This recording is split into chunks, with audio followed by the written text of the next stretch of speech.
سلامونه نیکی هیله په دې هیله چې روغ جوړ اوسئ. زوی له مور ورور له خور او رندار سره ودونه کړي. ویډیو در سره حتما تر اخره پورې وګورئ. ډیره یو جالب او حیرانونکې ویډیو ده.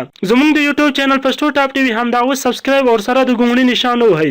د نفوسو په حساب کې د نړۍ تر ټولو لوی هیواد چین کې حیرانونکې پیښه رامنځته شوې ده چې د یوې کورنۍ 11 غړو د خپل کورنۍ له ښځو سره څو ځلې ودونه کړي دي. دا پیښه د حکومت له کلیوالو ته په ښارونو کې د کورونو ورکولو په پروژه کې د مفت کورونو ترلاسه کولو په لالچ کې مخې ته راغلې ده چې په دغه هیواد کې یوازې په 2 هفتو کې د یوې کورنۍ 11 کسانو 23 ځله ودونه کړي دي چې د چین د جیانګ ایالت د لیشوی ولسوالۍ په یو کلي کې د یوې کورنۍ غړو د حکومت له لوري د مفت کورونو ترلاسه کولو په لالچ کې د خپل کورنۍ له ښځو سره بیا ودونه وکړل. په پیل کې دغه کورنۍ پان په نوم کس چې له خپل ښځې سره واده وکړ بیا یې هغې ته 6 ورځې وروسته طلاق ورکړ او له هغه وروسته یې له خپل خور او بیا له خپل ورندار سره واده وکړ. پان ته په کتو د هغه پلار هم په 2 اونۍ کې څو ودونه وکړل.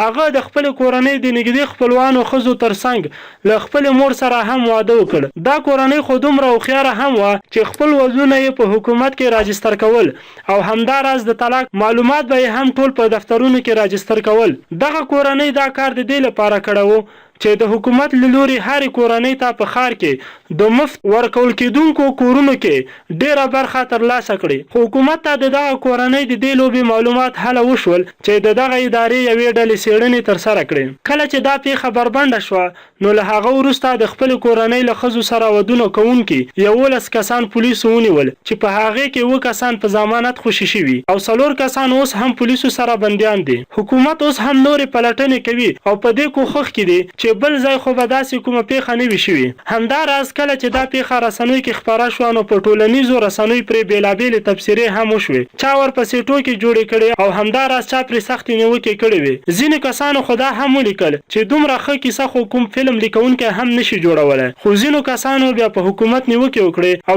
ویل چې هره پروژه یې تر خاموی ډکه وي. همداراز ځینو کسانو ویل چې حکومت دې د خلکو د لالچ مخه ونیسي.